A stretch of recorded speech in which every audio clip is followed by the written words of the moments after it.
உங்களை போய் லவ் பண்ணி கல்யாணம் பண்ண பாருங்க என்ன சொல்லணும். டேய் இன்னொரு வார்த்தை பேசுன அவ்வளவுதான். என்ன பண்ணுவீங்க? டேய் உங்க அம்மா வீட்டு கிளம்பி போடி. நான் போனா சோத்துக்கு என்ன பண்ணுவீங்க? அதெல்லாம் நாங்க பாத்துறோம், நீ இப்ப கிளம்பி போ. கேட்டா கரெக்டா இருக்குமா? சரி கேட்டு பாப்போம். அம்மா ஸ்கூல்ல டூர் கூட்டு போறாங்க, அதுக்கு ஃபீஸ் 500 ரூபா கொடுமா.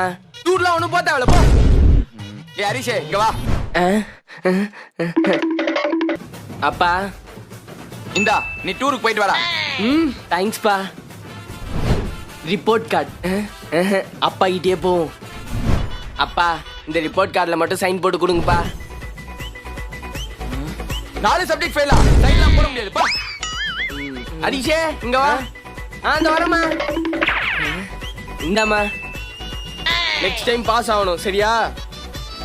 சரிம்மா. அறிவு இருக்கா உனக்கு? 4 சப்ஜெக்ட் ஃபெயிலா இருக்கா, அவனுக்கு போய் சைன் போடுற? உங்களுக்கு அறிவு இருக்கா? இப்ப நம்ம இருக்க நிலைமைக்கு எதுக்கு அவன் டூர் போறதுக்கு 500 ரூபா குத்தீங்க?